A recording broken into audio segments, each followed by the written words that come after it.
berapa banyak konsep dan proposal yang sudah dikembangkan gitu. Tapi titik-titik rawannya itu di sebelah mana sih sebenarnya?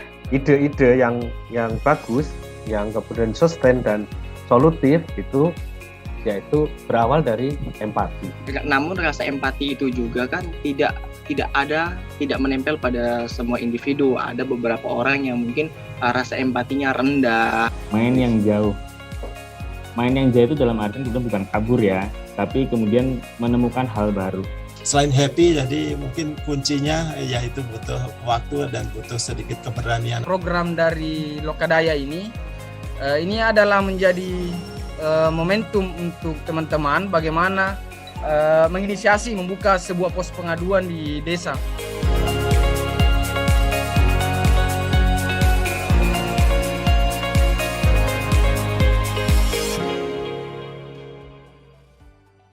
Halo, selamat siang kawan-kawan sekalian. Ketemu lagi di sesi yang kedua, di hari kedua untuk Lokalatih, penulisan konsep proposal yang mudah yang punya solusi. Hari ini kita akan bersama dengan Kak Yudis dan nanti akan menyusul di sesi yang kedua nanti Kak Sugi. Kak Sugi sekarang belum bisa bersama kita. Ini partisipannya dari kawan-kawan baru sedikit gitu. Mungkin kalau misalkan kemarin kawan-kawan itu berkelompok, boleh silahkan di-share lagi, diingetin lagi anggota kelompoknya, karena di sesi hari kedua ini kita akan lebih teknis ya, bagian-perbagian dari sebuah proposal itu apa gitu. Jadi ini sesi yang penting. Kalau kemarin kita lebih ngomong soal konteks gitu kan. Nah, kalau sekarang ini sesinya lebih teknis. Kak Yudis akan bersama kita nanti sekitar 90 menit untuk menjelaskan ke kita semua proposal itu kayak mana sih, apa saja yang harus diisi, apa saja yang harus diperhatikan ketika kita mau menuliskan sebuah proposal. Kawan-kawan yang berkelompok, tolong anggota kelompoknya diingatkan, karena nanti untuk pengembangan pengembangan konsep menjadi sebuah proposal, kawan-kawan yang bekerja kelompok kan pasti kerjanya bareng-bareng gitu ya. Dan ketika kawan-kawan sudah ada dengan mentornya, nanti apa yang didapatkan kawan-kawan di sini ini bisa dibagikan ke mentornya. Oke Kak, 90 menit untukmu, silahkan. Oke, terima kasih. Assalamualaikum warahmatullahi wabarakatuh. Selamat siang, salam sejahtera bagi kita semua. Kembali lagi teman-teman, mudah-mudahan gak bosan ya lihat wajahku. Kemarin lihat wajahku, sekarang lihat wajahku lagi. 2 hari ini saling berkesinambungan, jadi sayang banget kalau misalkan kemarin ikut, sekarang nggak ikut atau sebaliknya. Karena ini juga akan menjadi hal yang penting untuk bagi teman-teman yang lolos dan nantinya akan mengembangkan sebuah proposal ya. Ya, di siang ini nanti ada 2 sesi teman-teman. Sesi pertama dengan saya nanti akan berdiskusi, memandu diskusi, memberikan informasi atau lebih kepada share pengalaman lah ya, karena memang kalau kita berbicara soal tulis-menulis atau kita spesifikkan tentang proposal itu sebenarnya nggak ada hal yang baku, tapi kemudian ada beberapa scoop yang memang itu harus ada gitu. Ada beberapa hal yang memang harus dikemukakan dalam proposal. Nanti kita coba akan bahas dan diskusikan. Nah, sebelum kita mulai di sesi pertama, saya mungkin akan sedikit merefleksi ya, apa yang kemudian sudah menjadi informasi atau sudah jadi diserap oleh teman-teman kemarin tentang galau adalah sumber energi. Tapi di-capture dalam hal bagaimana mengembangkan sebuah empati untuk bisa sebagai bahan bakar untuk kita bisa nge-brainstorming. Karena memang sebuah keresahan ini menurutku menjadi pemicu ya untuk munculnya ide-ide out of the box gitu, ide-ide yang kemudian bisa menyelesaikan masalah gitu, masalah sosial, masalah apapun di sekitar teman-teman, karena kerelatean itu kemudian jadi salah satu juga yang bisa mendorong empati teman-teman untuk melihat secara objektif, kemudian diasah terus-menerus sampai kemudian bisa mengeluarkan sebuah konsep. itu butuh proses, konsep kemudian untuk bisa menyelesaikan permasalahan yang terjadi atau bisa menjawab keresahan atau kegalauan teman-teman. Kemarin dari situ ya, secara filosofis maupun secara teoritis kemarin Om Arif sudah ngajak teman-teman untuk bicara itu.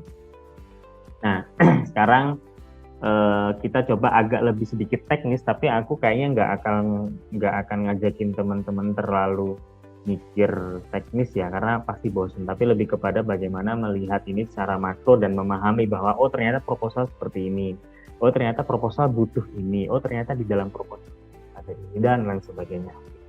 Oke, kita langsung masuk saja. Nah, biasanya kalau narasumber itu ngasih topik pertama itu judul ya, tapi kalau saya malah ngasih pertanyaan ke teman-teman. Mengapa harus menulis konsep atau mengapa harus menulis proposal? Saya minta bantuan teman-teman untuk menjawab ini, mengapa harus menulis konsep proposal melalui Mentimeter. Nah, tahap awal untuk memulai. Sip. Ayo yang lain ditunggu agar terencana dan jelas. Untuk menyalurkan ide. Sip. Supaya ide terrealisasi. Oke. Agar terencana dan jelas. Terus ada lagi ayo 1, 2, 3, 4, 5, 6 terencana dan detail ya. Oke. Memudahkan penggalangan. Oke, berarti lebih ke ini ya, mendapatkan support dana ya, memudahkan penggalangan agar lebih terstruktur. Oke, tahap awal untuk memulai, benar. Mungkin nggak tahap awal-awal banget ya, tapi memang dalam koridor tertentu menulis proposal itu menjadi sebuah tahap awal agar lebih terstruktur. Oke, yang jawabannya memudahkan penggalangan dengan siapa? Samaliatul. Oh ya, silakan. Gimana? Apakah Untuk proposal itu harus begitu untuk memudahkan penggalangan? Yang dimaksud penggalangan seperti apa? untuk mencari support itu biar bisa jalan, biar Apanya bisa yang jalan? terlaksana, Ya? biar bisa terlaksana kan Ya. membutuhkan dana biasanya. Jadi dari konsep itu dituangkan ke proposal biar disupport dana, kemudian menulis proposal begitu ya. Ya, Oke. Terima kasih. iya, sama. Terus, masih nambah. Wah nih sebagai outline dari ide, ini menarik nih. Bisa open mic yang menjawab sebagai outline dari ide? Aku Ayu Veronica, asalnya dari Papua, tapi aku tinggal di Cikarang, di dekat Christian University. Oke, salam kenal. Salam kenal juga, Kak. Ya, bisa diceritakan sebagai outline dari ide, kira-kira ini kenapa harus menjadi sebuah keharusan menulis proposal? Kalau dari aku sendiri, karena kalau kita membuat sesuatu itu kan harus ada kasarannya gitu kan, supaya kita punya apa yang kita lakukan. Misalnya kayak dalam hal ini kita kan mau buat sesuatu yang buat lingkungan gitu, jadi memang harus punya konsep, jadi biar kegiatan kita pun juga nggak berantakan, terstruktur, mau dimulai dari mana gitu-gitu sih, Kak. Oke. Terima kasih, Kak. Terima kasih juga, Kak. Ya, udah dapat 2 ya, 1 untuk mendapatkan support, 2 untuk terstruktur, kan? Terstruktur. Jadi kemudian proposal ini harus dibuat kan untuk support, kemudian terstruktur agar nggak berantakan gitu. Kemudian ini yang menarik, mendapatkan izin resmi. Ayo, siapa yang menjawab bisa dijelaskan mengapa?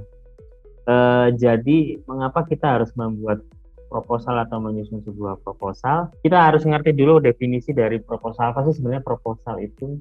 Kalau dari KBBI, rencana yang dituangkan dalam bentuk rancangan kerja. Ini kalau berversinya KBBI ya.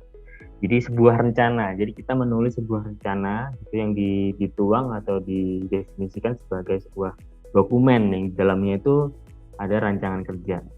Jadi memang kalau kemarin kita sudah berlatih membangun empati, kemudian empati sebagai alat untuk kita brainstorming, menemukan masalah, kemudian bisa kemudian langsung ke arah solusi, itu kan masih ada di pikiran kita ya teman-teman. Ini masih ada di pikiran, masih ada di lisan, bahkan dalam brainstorming pun kita bertukar informasi.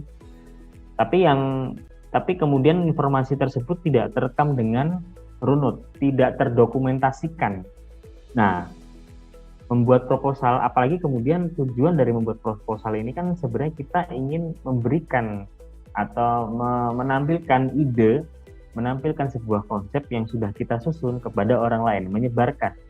Sehingga perlu ada yang namanya mendokumentasikan ide, mendokumentasikan gagasan, konsep, mendokumentasikan solusinya seperti apa gitu. Yang di dalamnya kemudian didokumentasikan sebagai salah satu dokumen rencana kerja yang memuat banyak sekali aspek, mulai dari pasti yang paling ujung awal gitu kan, pasti latar belakang lah, sampai kemudian sesuai dengan kriteria-kriteria atau sesuai dengan ketentuan-ketentuan ya, yang kemudian ini menjadi kebutuhan dari si pihak yang akan kita berikan proposal tersebut, pihak yang kita akan share konsep ide kita gitu dalam bentuk tulisan. Tapi memang banyak macam ya tulisan kemudian konsep atau proposal ini. Kalau konsep ini lebih kepada menuangkan ide, tapi proposal ini dia lebih advance. Jadi dokumen konsep yang di dalamnya akan memuat hal-hal teknis yang tujuannya untuk memberikan sebuah wacana persuasif terhadap pembacanya juga gitu. Banyak sekali aspek yang lebih advance dari konsep atau karya tulis ilmiah yang hanya kemudian sebagai hipotesis dari berbagai sumber saja. Kemudian dari hipotesis tersebut teman-teman menulis opini di sana, itu karya ilmiah, hanya just karya ilmiah gitu. Tapi kemudian proposal ini dia lebih teknis. Jadi ide yang kemudian teman-teman merasa bahwa ini menjadi sebuah solusi dari permasalahan yang saya angkat, itu harus diterjemahkan secara teknis. Teman-teman harus bertanggung jawab. Kalau misalkan idemu menyelesaikan soal sudah rusaknya terumbu karang, apa yang kamu lakukan? Ibaratnya kamu protes terus soal climate change, protes terus soal sampah. Terus idemu apa? Oke, kamu udah ide, tapi bagaimana itu membahasakannya secara teknis, itu perlu yang namanya proposal. Nah, satu lagi, proposal tidak ada yang baku, teman-teman. Benar-benar ini yang benar formatnya, itu nggak ada.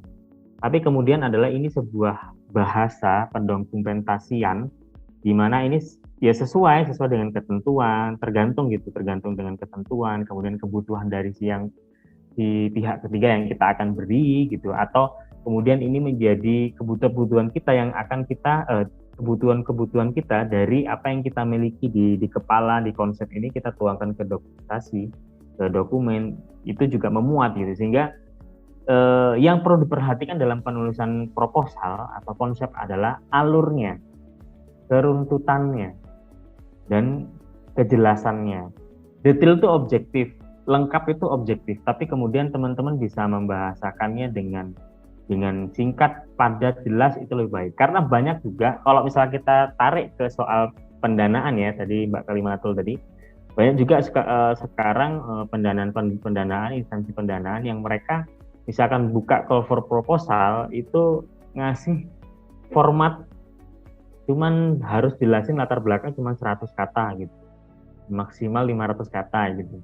Jadi benar-benar dituntut untuk kita harus menjelaskan permasalahan yang ada tetapi dengan singkat, padat, dan jelas. Itu tantangan tersendiri, banyak sekali format-format. Jadi memang tidak ada yang baku. Jadi yang perlu kita pahami dulu adalah bagaimana proposal ini penting untuk kita menuangkan ide kita dalam sebuah rencana kerja agar konsep kita tidak hanya hilang, bahkan terdokumentasi secara teknis dan bisa kita implementasikan atau digunakan di fase-fase selanjutnya. Nah, secara pengalaman saya ada beberapa tahapan teknis yang perlu kita pahami sebelum menulis proposal.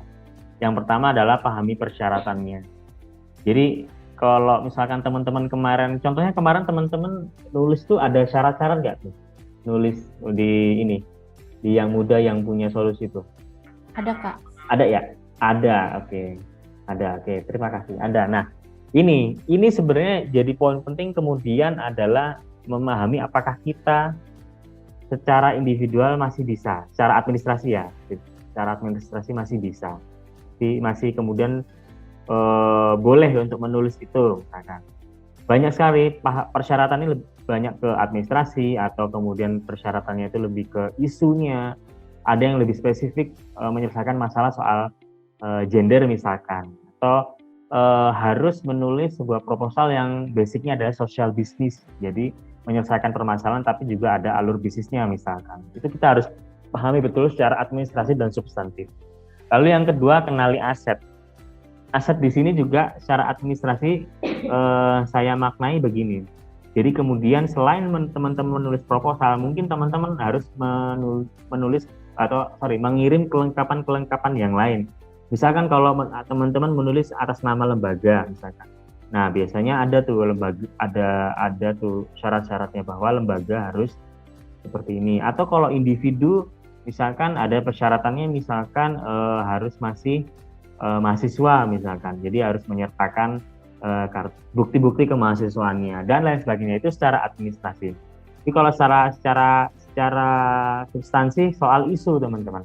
Jadi tadi apakah kemudian proposal ini membuka peluang bagi segala isu atau isunya itu spesifik soal teknologi tepat guna atau yang lain, itu juga perlu dipahami lagi. Setelah memahami isu, kemudian barulah tadi kalau kemarin gitu soal kegalauan itu, karena kalau misalnya kita punya kegalauan tapi isunya beda gitu, kita nggak bisa masukin ya kan, sehingga ini agak dibalik. Kecuali kemudian teman-teman galau menulis mengumpulkan semua kegalauannya, terus kemudian nemu call proposal yang pas, barulah dimasukin, ini ternyata kegalauan saya 2 bulan yang lalu gitu. Jadi bisa kemudian ketemu tuh. Habis memahami isu dan sesuai dengan kemudian isu yang kita pahami atau permasalahan yang kita tahu dan pahami, baru melakukan brainstorming. Brainstorming ini lebih kepada kemarin ya yang sudah Om Arif cerita ya. Jadi merunut soal keresahan dulu. Muncul keresahan, kemudian masalah utamanya apa. Masalah itu dirunut sampai kemudian memunculkan sebuah justifikasi kenapa permasalahan itu terjadi. Kemudian melakukan riset data teman-teman, jadi membaca literatur atau misalnya berdiskusi dengan narasumber atau dengan ahlinya, menemukan ternyata masalah sampah itu aspeknya banyak, bisa soal masalah ekonomis, bisa soal lebih kepada kesadaran itu, tidak ketahuan masyarakat soal kesehatan dan sebagainya. Nah, itu dikumpulkan riset. Jadi riset brainstorming ini bisa bolak-balik, bisa saling berkesinambungan, bisa circle.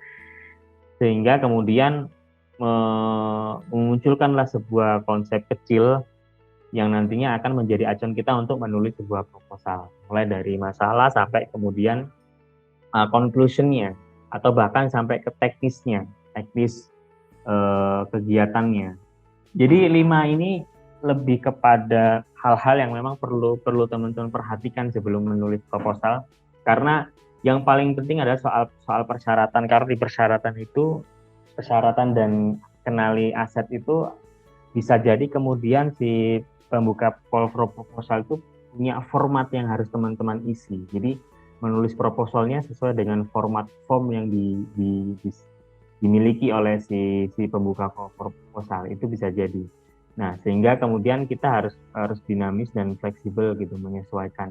Entah itu kemudian isunya, entah itu kemudian formatnya, entah itu adalah persyaratan administratif yang harus kemudian disampaikan gitu, melampirkan dari proposal dan lain sebagainya. Itu yang perlu dipahami dulu, diinventarisasi dulu dan dipastikan bahwa memang kita bisa untuk submit proposal sebelum kita menulis. Karena kita luput itu, kita udah capek-capek nulis, sudah keren-keren, ternyata kita nggak bisa submit karena emang kita tidak sesuai dengan persyaratan. Itu kan juga agak sayang banget gitu. ada beberapa hal yang perlu diperhatikan lagi ya teman-teman soal substansi. Kalau itu tahapan awal, kalau sekarang soal substansinya. Yaitu proposal itu memang harus menjelaskan masalah dari akar kalau bisa. Gitu. Karena dalam implementasi sebuah proyek atau program itu kan kita sebenarnya menyelesaikan sebuah masalah. Tapi kemudian kalau misalkan kita luput dalam menilai secara objektif masalah itu muncul, masalah itu dari mana, ini yang akan kemudian berefek pada ekspektasi output atau outcome program kita secara teknis ya. Karena nanti ini teman-teman menulis proposal pun juga sudah advance teman-teman, maksudnya tingkatan perspektifnya tidak dalam kajian ya, tapi juga harus berpikir secara teknis apakah memungkinkan dalam menyusun sebuah kegiatan itu tuh, atau mengkonsep sebuah kegiatan itu tuh bisa dilakukan gitu. Itu juga perlu diperhatikan teman-teman. Jadi memang benar-benar dalam penyusunan proposal ini sudah berbeda tingkatannya dari teman-teman menulis karya ilmiah atau menulis konsep aja gitu, tapi kemudian harus memastikan apakah kemudian ini masih bisa diimplementasikan begitu.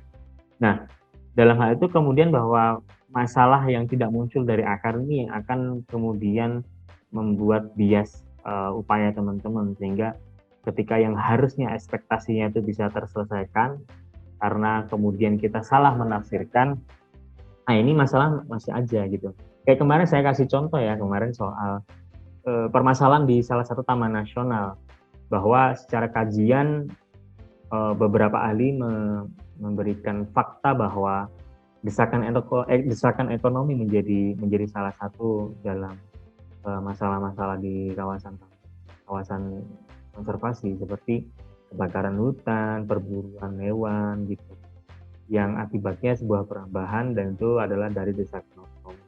Tapi kemudian banyak fakta secara objektif memunculkan bahwa tidak hanya desakan ekonomi, tetapi juga hanya hobi gitu. Hobi, orang nganggur terus dia hobi senang untuk berburu, akhirnya mereka berburu. Nah, ini yang kemudian ketika kita hanya fokus kacamata kuda ke ngomong soal ekonomi gitu, tapi kemudian tidak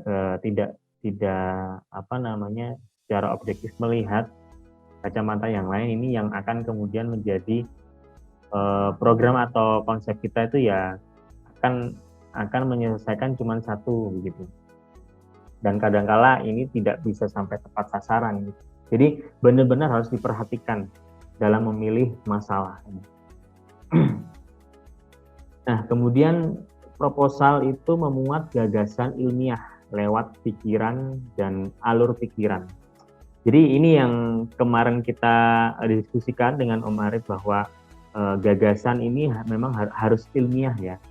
Jadi kemudian konsep yang kita tawarkan itu benar-benar harus minimal itu sudah bisa terkonfirm secara teoritis itu dulu. Apalagi kalau sudah terkonfirm secara empiris gitu. Maksudnya sudah ada yang pernah melakukan. Kemudian teman-teman melakukan modifikasi. Jadi ATM, amati tiru modifikasi. Harus seperti itu, karena bisa jadi kemudian teman-teman menemukan sebuah konsep baru, tapi kemudian teman-teman modifikasi. Nah, gagasan ini kemudian adalah ilmiah yang kemudian bisa diselaraskan dengan konteks permasalahan yang akan teman-teman selesaikan.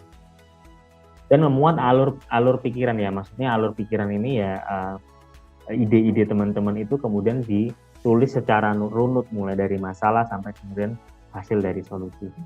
Nah, ini yang paling penting teman-teman, menyertakan data aktual, kata, angka, tabel, dan gambar untuk mendukung alur pikir yang teratur. Data ini penting banget teman-teman ketika kemudian teman-teman menjustifikasi suatu permasalahan, itu teman-teman tidak boleh berasumsi, boleh berhipotesis, tapi kemudian harus disertai dengan teori atau pendekatan fakta. Kemudian fakta atau data ini bisa bermacam-macam bentuknya, bisa angka, misalkan menjelaskan soal angka kemiskinan, kemudian kata, atau ini lebih kepada pendapat dari ahli atau pendapat dari tokoh, bahkan di satu lingkup kemasyarakatan yang bisa dipertanggungjawabkan. Misalkan beliau ngomong di salah satu surat kabar terpercaya misalkan. kemudian bisa dalam bentuk tabel atau gambar atau infografis yang sebenarnya mendukung atau menguatkan gitu alur pikir itu tadi, hipotesis yang teman-teman miliki tadi, alur pikir teman-teman itu dikuatkan dengan data. Misalkan ngomong di Sumatera, teman-teman berhipotesis di Sumatera banyak sekali penurunan tutupan lahan misalkan, atau banyaknya deforestasi, banyaknya hutan yang gundul gitu misalkan. Nah, teman-teman ketika menjustifikasi itu harus bisa bertanggung jawab dengan memberikan data bahwa kemudian di tahun 2019 itu luas lahan yang masih hutan itu misalkan 20.000. Di satu tahun sekarang berturun jadi 19.000 misalkan. Nah, ini yang penting kemudian, benar, berarti kemudian masalah, atau bukan hanya masalah tapi kemudian tulisan teman-teman terkait sesuatu tersebut itu bisa dibuktikan karena teman-teman punya data yang ada, sehingga bisa mendukung nih alur pikirnya teman-teman gitu. Nah, proposal juga harus menyajikan fakta objektif. Nah, objektif di sini teman-teman memang tidak harus tidak boleh berpihak ya. Maksudnya adalah benar-benar menyajikan fakta. Kalau misalkan memang belum baik, ya bilang belum baik gitu. Kalau misalkan teman-teman di desa teman-teman itu nggak masalah, secara data dibuktikan ternyata nggak masalah nih, teman-teman analisis, ternyata nggak apa-apa, jangan dimasalahkan biar dapat pendanaan gitu, jangan. Jadi harus benar-benar objektif. Kalau misalkan desa tersebut sudah atau ada masalah, tapi kemudian masalah itu tidak terlalu kemudian krusial gitu, tapi teman-teman jangan didrama-dramakan agar bisa dapat pendanaan, jangan. Tapi memang harus objektif gitu. Kalau misalkan memang desa tersebut permasalahannya bukan prioritas, ternyata ada desa lain yang memang punya skala prioritas masalah yang lebih gitu. Nah, bisa dipilih yang itu gitu, sehingga kemudian ini agar nanti ke depannya ketika teman-teman menulis itu pertanggungjawaban dalam proposal itu benar, ketika kemudian memang masalah atau isu yang teman-teman angkat dalam penulisan itu benar-benar sesuai dengan fakta atau data yang objektif gitu, tidak kemudian didramakan gitu lah, tidak kemudian direka-reka dan sebagainya gitu. Karena nanti teman-teman yang akan mendapatkan masalah itu kalau melebih-lebihkan gitu misalnya. Nah, umumnya proposal terdiri dari serangkaian narasi atau menceritakan, kemudian memaparkan sebuah fakta, dan ada sedikit kadang ada sedikit deskripsi, mungkin bisa dari infografis, bisa dari bagan atau bagan data, atau bisa dari secara visual, gambar-gambar yang bisa membantu menjelaskan cerita-cerita atau deskripsi dari teman-teman di proposal. Dan ini pun juga sebenarnya nggak baku teman-teman, sesuai dengan persyaratan itu tadi. Jadi memang ada beberapa cover proposal yang sudah mempunyai format penulisan sehingga teman-teman hanya mengikuti saja. Tapi kalau misalkan ada cover proposal yang tidak terlalu tidak terlalu baku gitu, tidak memberikan form, jadi bebas, teman-teman bisa menulis. Yang penting adalah alurnya teman-teman, alur logiknya itu dari masalah kemudian menemukan sampai ke fase-fase selanjutnya. Nah, ditulis secara cermat, tepat, benar, jujur, dan tidak bersifat terkaan. Mencantumkan rujukan dan kutipan yang jelas. Nah, ini tadi menjelaskan yang tadi ya teman-teman, meng-highlight yang tadi bahwa apa yang kemudian teman-teman cantumkan di sana harus menjawabkan. Gak hanya kemudian daftar pustaka skripsi saja ya teman-teman.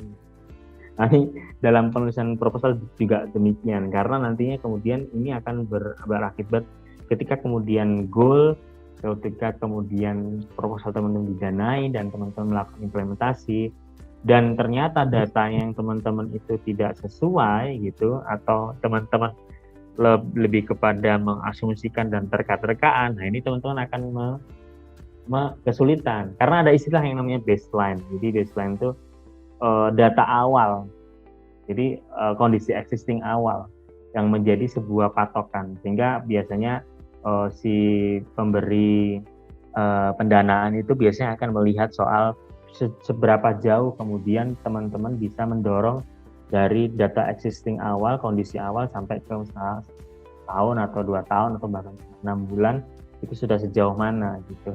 Nah kalau misalkan teman-teman menulis proposalnya itu hanya menerka-nerka, ini akan menjadi polemik nanti ke depannya, next step-nya begitu. Dan kemudian agar kemudian data yang disampaikan itu tidak dianggap terkaan, jadi cantumkan rujukan dan kutipan. Pasti teman sudah paham lah. Jadi kalau kita lihat di gambarnya ada bunga ya, mulai dari kuncup, agak nguncup, mulai muncul-nguncup, terus mekar dikit sampai ke mekar. Jadi memang kita bisa maknanya dalam soal sistematis ini dia ada bertahap gitu. Jadi misalkan teman-teman menceritakan soal secara umum, kemudian dia akan turun lagi secara khusus gitu. Secara khusus lagi, kemudian bisa jadi melebar, tetapi kemudian konteksnya adalah menjelaskan, mendeskripsikan masalah gitu, yang agak lebih komprehensif gitu. Tetap satu masalah, tapi menjelaskannya itu lebih banyak sudut pandang, itu bisa jadi. Jadi tidak loncat gitu. Jangan sampai kemudian teman-teman nulis masalah ini terus masalah, kemudian teman-teman nulis ada solusi orang lain misalkan, tapi terus teman-teman tiba lagi masalah. Nah ini akan membingungkan si pembaca kan, seperti ini. Jadi benar-benar harus dirunut. Nah kemudian brainstorming itu juga perlu brainstorming mengenai outline-nya, kira-kira apa yang akan ditulis, kira-kira ini dari awal harus menjelaskan apa, kemudian dijelaskan, setelah menjelaskan itu menjelaskan apa lagi, itu nanti dinamis teman-teman. Dalam proses pengerjaan pun juga teman-teman akan berpikir kayaknya ini enaknya di sini dulu deh. Oh iya, jadi karena semakin teman-teman membaca tulisan itu, semakin teman-teman akan merasa bahwa banyak yang kurang di tulisan itu. Itu polemik setiap individu ya, bahkan saya pun sendiri seperti itu. Baca lagi kayak curang, baca lagi kayak curang gitu sampai bosen. Tapi ya itu tadi, kemudian ini demi tulisan kita itu sistematis gitu teman. Nah, mengandung kebenaran faktual sehingga tidak akan memancing pertanyaan yang bernada keraguan. Nah, ini yang sering memang setelah menulis kadang kita akan mempresentasikan atau mendiskusikan apa yang kita tulis proposal kita dengan pihak yang mengadakan proposal itu, atau bahkan dengan skema-skema tertentu yang kemudian proposal kita presentasikan. Nah, data-data yang memang tidak faktual itu biasanya agak sedikit miss ya teman-teman. Sehingga ini akan memancing pertanyaan. Jadi misalkan kalau teman-teman contoh ya menulis bahwa deforestasi atau hutan gundul banyak di tahun ini sekian gitu, tapi ternyata di tahun depannya tidak menurun. Jadi teman-teman menceritakan bahwa sekarang sudah mulai banyak hutan yang gundul. Tahun 2019 20.000, tapi di tahun 2020 21.000, malah naik, kan nggak sinkron kan, sehingga pasti akan memunculkan sebuah pertanyaan. Jadi kebenaran faktual ini sangat-sangat penting, harus menyertakan data existing. Yang mahal tuh di sini proposal, tapi orang yang membaca itu pasti akan melihat bahwa kemudian secara level teman-teman bisa menyajikan data secara lengkap di tingkat desa, kemudian jumlahnya secara kuantitatif teman-teman bisa buktikan dan bisa munculkan. Nah ini benar-benar bagus gitu, tidak kemudian asumtif gitu. Nah coba tuliskan lagi dengan Mentimeter apa kesulitan dalam menulis proposal. Menulis strukturnya atau online, oke.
Halo. Iya, silakan. Dengan siapa di mana? Halo, pasportnya. Halo Kak, aku Latifah Zahra dari Presiden University. Halo, Zara. Aku yang jawab riset masalah Kak. Oke, salam kenal Zara. Bisa diceritakan secara Iya, detail? jadi kalau saya pribadi sih kesulitan dalam proposal itu di saat kita riset masalahnya. Jadi misalkan tentang sampah nih, seperti yang kemarin Kakak sudah jelaskan, bagaimana sampah itu bisa menumpuk ataupun kejadian-kejadian sebelumnya. Jadi kita meriset lebih dalam sebelum masalah itu terjadi, itu menurut aku takes time gitu sih. Betul. Oke, konteksnya sampah. Ada lagi? Banyak sih Kak, nggak harus sampah ya. Misalkan seperti kayak pendidikan di Indonesia ataupun taraf literasi ya sih, misalkan kayak gitu-gitu deh, itu kan harus diriset dan kita butuh source yang reliable yang nggak cuma hanya berdasarkan news doang gitu. Itu sih Kak paling. Ya, jadi sebenarnya begini Kak Zara, yang pertama emang kita harus pastikan adalah permasalahan ini skupnya sampai mana? Apakah skup permasalahan diangkat itu levelnya atau tingkatannya? Kita ngomongin kewilayahannya aja ya, wilayah.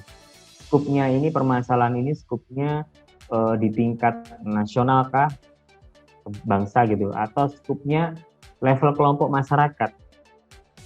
Itu dulu ditentukan. Karena benar, aku setuju kalau misalnya Kak Zara bilang bahwa takes time gitu untuk kemudian mendalami sebuah masalah. Tapi ada strategi yang bisa kita meminimalisir itu. Skupnya dulu kita tentukan. Kalau misalkan skup permasalahan yang kita angkat adalah levelnya kabupaten misalkan, sebenarnya banyak yang bisa kita dalami dari data sekunder. Jadi setiap saya yang melakukan riset pasti ada yang namanya study literatur.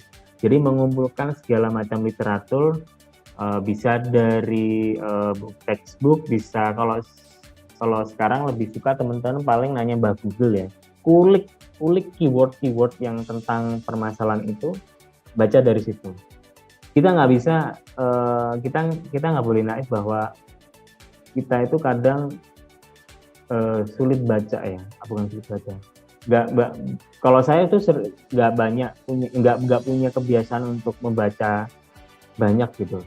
Ini yang sebenarnya membuat sebenarnya kita agak tumpul kemudian membahasakan atau menstrukturkan masalah.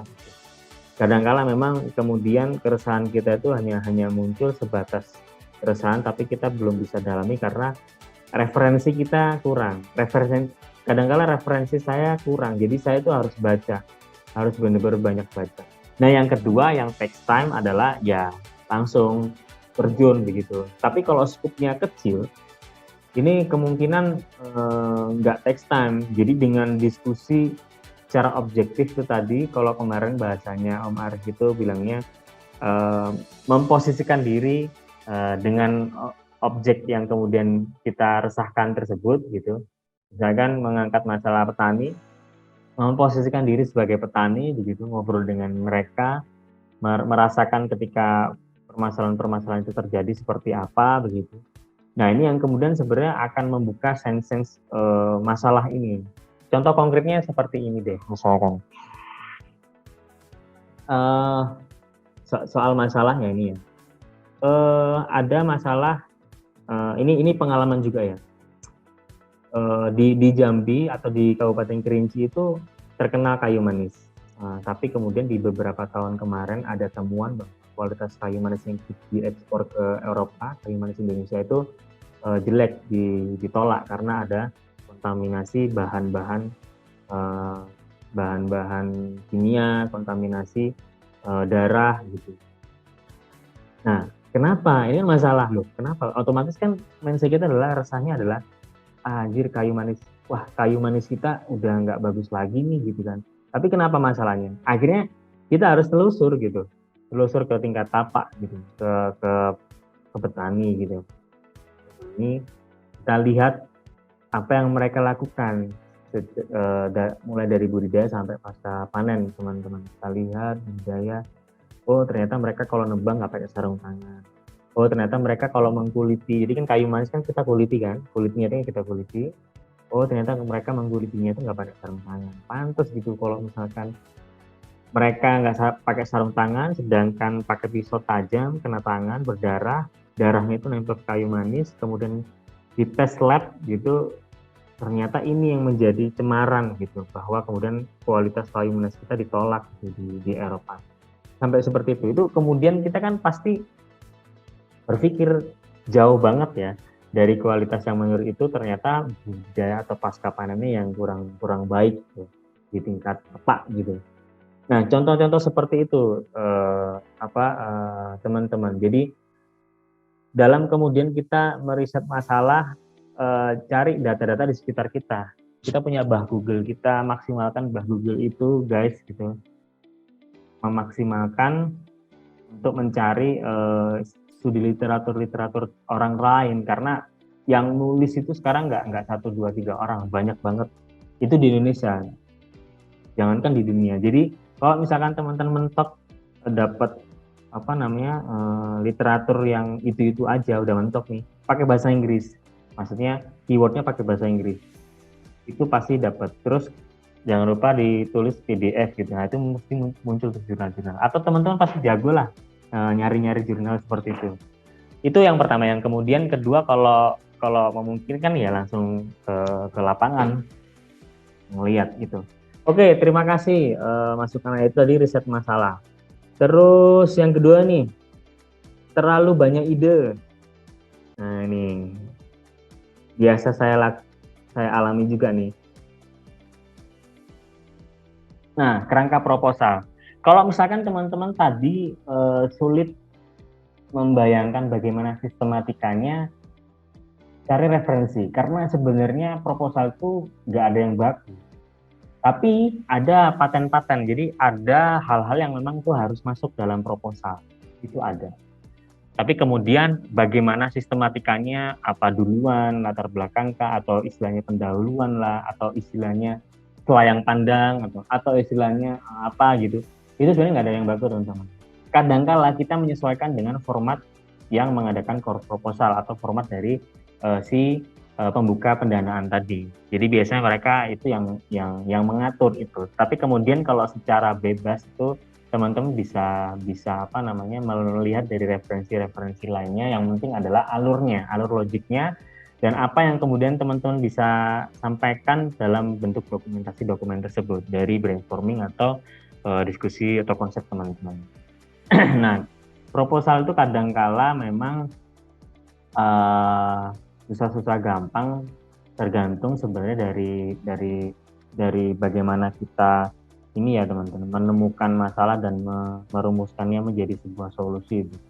Tapi kemudian secara penulisan itu yang penting logik dan alurnya itu jelas, itu sudah baik.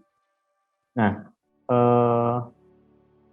pertama itu pasti proposal itu ada latar belakang atau background. Biasanya istilahnya beda-beda teman-teman. Ada yang istilahnya background, ada istilahnya pendahuluan, ada istilahnya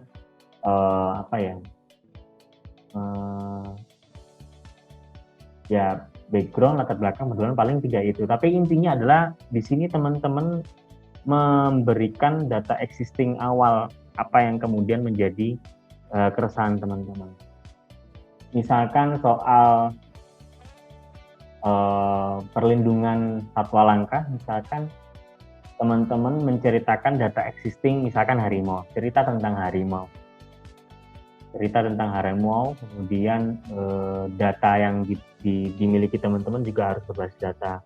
Kemudian teman-teman menjustifikasi bahwa harimau merupakan salah satu hewan langka yang dilindungi. Buktinya apa? Mungkin dari surat keputusan dari BKSD atau dokumen-dokumen lain yang menunjukkan bahwa harimau dilindungi. Terus ngomong soal menurunnya habitat. Nah, teman-teman juga harus cerita faktanya, datanya apa? Apakah dari kamera trap, apakah dari sensus, apakah dari data dari KLHK, atau data-data yang kemudian menunjang bahwa data existing yang teman-teman ceritakan itu fakta gitu, kan bukan kemudian opini. Nah, tapi sebenarnya di background ini juga kadangkala bisa diberikan sedikit-sedikit opini yang berdasar. Misalkan kemudian menjustifikasi adanya suatu data yang ada, kemudian teman-teman bisa membahasakannya lebih detail, atau kemudian mendapatkan informasi dari beberapa sumber, teman-teman tinggal gabungkan, dan data-data itu satu sama lain terhubung. Itu bisa menjadi satu kalimat yang utuh menjustifikasi sebuah data existing. Itu background. Kemudian problems atau masalah ini ya, sistematika masalah memang ini menjadi hal yang teman-teman harus lebih latih dalam menstrukturkan permasalahan. Karena pasti di dalam proposal teman-teman harus menjelaskan permasalahan. Kadang teman-teman hanya diberikan beberapa slot kata untuk menjelaskan masalah. Biasanya detil, bukan detil. Biasanya cuman singkat, misalkan satu kalimat, masalahnya apa, udah gitu. Tapi kadangkala ada proposal yang kemudian teman-teman harus menjabarkan permasalahan tersebut lebih detail. Kenapa masalah itu muncul, kemudian masalah itu kemudian berdampak pada apa, dan lain sebagainya. Ada satu contoh teman-teman ini contoh ya, ini contoh problem mapping. Ada salah satu, saya pernah mencoba memapping suatu permasalahan ya. Permasalahan adalah kebakaran hutan. Ini contohnya.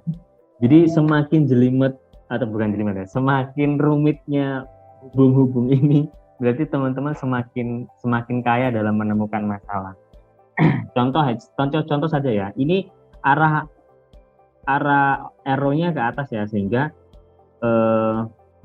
yang bawah akan menyebabkan yang atas. Jadi tapi kita bacanya dari atas. Kebakaran hutan disebabkan oleh, ini dari studi literatur, banyak penelitian bahwa rendahnya kerapatan vegetasi. Jadi vegetasi itu tanaman-tanaman yang ada di hutan itu sudah tidak rapat lagi, sudah renggang-renggang. Ini justru peluang meningkatnya kebakaran hutan. Terus kenapa vegetasi itu bisa muncul? Adanya perambahan atau adanya orang masuk ke dalam hutan. Kenapa orang rambah? Oh, ternyata orang rambah cari pakan ternak, karena sumber pakan ternak desa rendah, jadi mereka ngambilin rumput-rumput di dalam sehingga kerapatan vegetasi. Terus ada lagi perburuan liar. Kenapa perburuan liar gitu? Oh, ternyata butuh pendapatan masyarakat, jadi desakan ekonomi. Kenapa desakan ekonomi? Rendahnya pendapatan. Kenapa? Karena ternyata produktivitas pertanian dan peternakan mereka rendah. Mereka mayoritas petani. Kenapa kok rendah? Gitu. Sampai kemudian ke bawah gitu. Sampai ke misalkan hal-hal yang teknis. Misalkan contohnya peternak tidak memiliki kemampuan membuat pakan alternatif. Nah, jadi solusinya apa? Misalkan kita melatih peternak untuk membuat skema sistem pertanian terpadu, atau melatih mereka untuk membuat pakan alternatif gitu misalkan. Otomatis ini menjawab cuma satu cabang ya guys gitu, cabang yang rendahnya kerapatan vegetasi. Bisa saja di kerapatan vegetasi ini dia akan bercabang lagi. Kenapa? Kebakaran hutan juga akan bercabang lagi. Tapi nggak masalah, ini menjadi database teman-teman. Nah, nanti dalam penulisannya teman-teman fokus saja ke satu line. Kalau misalkan lebih dari satu juga boleh sebenarnya, tapi tergantung dari isunya ya teman-teman. Tapi kalau aku sih menyarankan satu line dulu, gitu, belajar merangkai satu line dulu. Jadi dirunut sehingga kemudian muncul nih, oh ternyata memang ini permasalahannya ini. Contohnya misalkan ini yang berkaitan. Nih, rendahnya pendapatan petani itu karena rendahnya produktivitas, karena ada konflik antara gajah dan manusia guys. Gajah masuk ke lahan pertanian. Jadi gajah masuk ke pertanian. Kenapa? Karena lahan pertanian tidak memiliki tanaman pagar, jadi gajah masuk aja. Terus ternyata kenapa gajah itu masuk ke lahan masyarakat? Karena lahan masyarakat itu lahan pertanian masyarakat itu dulu jalurnya gajah. Terus ternyata sumber pangan gajah menurun. Kenapa sumber pangan gajah menurun? Ternyata karena perambahan. Nah gitu, jadi terhubung-hubung gitu. Jadi ini benar-benar membuat teman-teman akan pusing dan jelimet. Tapi ini kemudian memudahkan teman-teman sebenarnya untuk menemukan solusi. Jadi akar masalahnya apa, teman-teman mudah untuk mengambil kira-kira intervensi apa yang tepat untuk kemudian menyelesaikan permasalahan tersebut. Jadi fokus ke satu line dulu gitu teman-teman. Kalau udah satu fokus line, teman-teman bisa pindah ke line yang lain, menambah, jadi kemudian satu proposal bisa jadi tujuannya ada 2 gitu. Nah, masuk ke purpose tadi. Jadi memang ketika kita sudah menemukan masalah, tujuan kita apa gitu. Jadi tadi kemudian melihat dari line-nya dulu. Oh ternyata kita tujuannya sebenarnya bukan mencegah kebakaran hutan, tapi tujuan kita adalah meningkatkan kapasitas peternak atau kemudian mengurangi konflik gajah dan manusia misalkan. Ini contohnya seperti itu ya teman-teman ya. Atau yang lain yang kemudian memang tujuan itu benar-benar menjadi utama untuk menyelesaikan masalah yang teman-teman angkat gitu tujuannya. Nah yang paling penting juga pasti selain tujuan, teman-teman akan menulis target group. Ini penting karena kadangkala kemudian penggalang dana itu dia punya suatu kebiasaan untuk mengakomodir berapa orang yang sudah terpapar program mereka, dan berapa petani perempuan misalkan, berapa anak-anak yang kemudian menjadi dampak, orang yang mendapatkan dampak dari program mereka gitu. Sehingga target group atau kelompok target yang teman-teman sasar tuh jelas secara kuantitatif. Misalkan programnya misalkan soal peningkatan kapasitas nelayan misalkan. Jadi berapa nelayannya, berapa kelompok sih gitu, berapa nelayannya sih gitu. Jadi harus detail. Kemudian target group itu sebenarnya dibagi 2 teman-teman. Jadi kelompok target utama sama yang utama dan terdampak. Jadi yang utama itu yang memang teman-teman intervensi langsung gitu. Tapi yang terdampak itu dia sebenarnya tidak teman-teman intervensi, tapi dia terdampak karena bisa jadi ketok tular. Misalkan kelompok 1 yang teman-teman intervensi, tapi kemudian dia bercerita ke desa-desa lain, ke teman-teman yang petani-petani lain, terus dia ikut belajar. Nah itu yang dia terdampak, tapi bukan salah satu target group kita. Jadi ada dua tingkatan. Teman-teman fokus ke 1, syukur bisa kemudian berdampak ke selain target group yang teman-teman rencanakan. Tapi fokus di proposal, tuliskan benar-benar secara detail berapa kelompok, berapa orang yang akan teman-teman intervensi dari ide atau konsep teman-teman.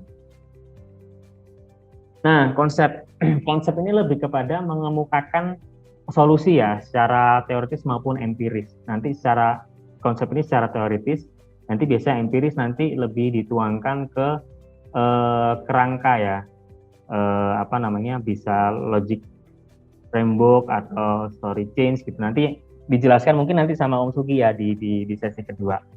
Tapi konsep di sini lebih kepada mengupayakan secara teoritis awalnya gitu, bagaimana kemudian ide-ide teman-teman itu bisa menjadi masalah. Teman-teman menceritakan ide teman-teman, kemudian intervensi teman-teman itu bisa loh menyelesaikan masalah gitu, alasannya apa gitu. Dan ditunjang dengan data-data empiris, misalkan ada orang lain yang pernah berhasil melakukannya, kemudian teman-teman mengadopsinya, atau secara teoritis itu bahwa kemudian ini bisa mendukung, konsep teman-teman bisa mendukung dan menyelesaikan permasalahan yang teman-teman angkat. Jadi lebih ke menceritakan secara secara singkat maupun secara lengkap, tergantung dari formatnya. Kalau misalkan sudah ada formatnya ya berapa, misalkan 1000 kata, ya udah teman-teman tulis bagaimana kemudian apa yang teman-teman tawarkan itu bisa menyelesaikan permasalahan.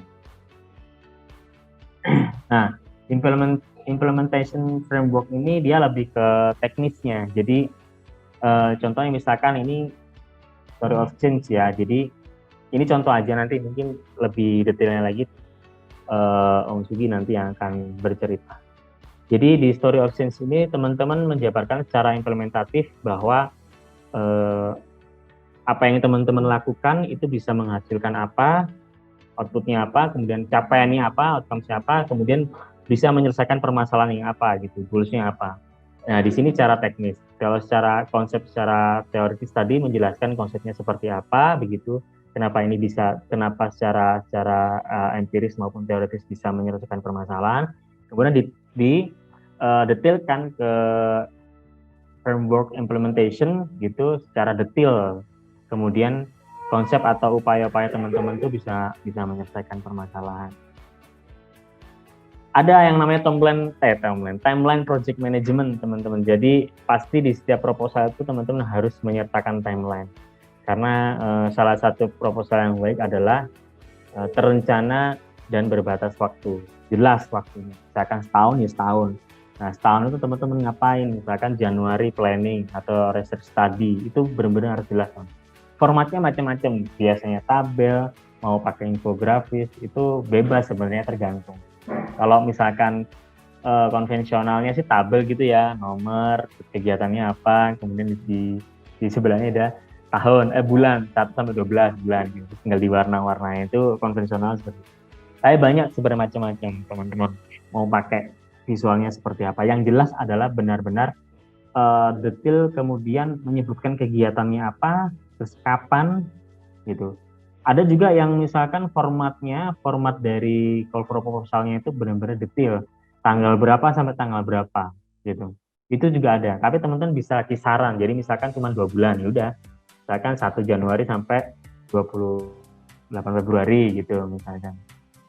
Atau 3 bulan sampai Maret gitu, atau berapa, itu bisa tergantung. Tapi kalau misalkan bebas ya teman-teman bisa lebih kreatif untuk menjelaskan ke timeline project management. Nah, satu lagi teman-teman, tim list atau tim kerja. Biasanya proposal itu juga menyertakan siapa saja orang-orang yang ada di dalamnya. Ini menjadi sebuah peluang sebenarnya teman-teman juga menceritakan background yang ada di dalam tim teman-teman, karena banyak juga si penggalang dana ini juga melihat kapasitas orang-orang yang kemudian nanti akan mengerjakan proyek yang teman-teman tulis proposalnya begitu. Misalkan nama, kemudian dia spesialisnya di bidang apa. Lalu biasanya ya teman-teman, penulisan keterangan tentang orang tersebut dari pihak ketiga ya. Jadi kalau di CV kan biasanya I atau saya. Tapi kalau biasa di tim kerja ini, kita sebagai orang ketiga melihat si orang tersebut. Misalkan Aaron tertarik pada dunia sosial ekonomi atau sektor agrikultur. Kemudian juga tertarik tentang badan usaha milik desa. Kemudian juga tertarik dengan pengembangan data dan informasi, sistem data dan informasi sampai ke pembangunan regional misalkan. Jadi benar-benar menceritakan sebenarnya orang tersebut itu minat di mana atau dia jago di mana gitu. Nah, nanti yang terakhir lebih kepada menjelaskan kenapa kemampuan si orang ini itu penting di dalam tim ini. Misalkan kemudian kalau konteksnya teman-teman adalah untuk meningkatkan kapasitas petani, ya ini relate bahwa agribisnis spesialis akan menguatkan sisi-sisi akses pasar petani misalkan, atau pembangunan desa bahwa mayoritas masyarakat desa mata pencahariannya adalah petani, sehingga ketika kita akan mendorong pembangunan desa lebih partisipatif perlu namanya agribisnis spesialis gitu. Jadi itu poin-poin kemudian menjadi hal yang diperhatikan untuk menulis tim list ini. Jadi tim kerja lah ini. Nah, terakhir sih sebenarnya summary, dan ini sebenarnya opsional, tidak semua ini ada, tapi beberapa ada. Biasa entah di akhir, dia biasa di awal teman-teman. Jadi ketika teman-teman menuliskan mulai dari masalah sampai ke teknis tadi, itu teman-teman merangkai dalam 1, 2, 3 paragraf atau beberapa kata gitu untuk mensummary-kan isi proposal teman-teman. Jadi kalau di skripsi kayak abstrak teman-teman, itu ada beberapa, tapi ada yang enggak. Jadi opsional. Tapi sebenarnya ini penting ketika kemudian menjadi bagian atau proporsi yang cepat dibaca oleh si donor atau si penggalang dana ini untuk melihat proposal teman-teman lebih cepat dengan summary. Tinggal kemudian teman-teman harus bisa menitik beratkan prioritas mana informasi yang perlu diprioritaskan untuk ditulis di summary. Jadi hal-hal yang bersifat memang juga butuh alurnya gitu, alur logikanya mulai dari masalah sampai penyelesaian masalah gitu.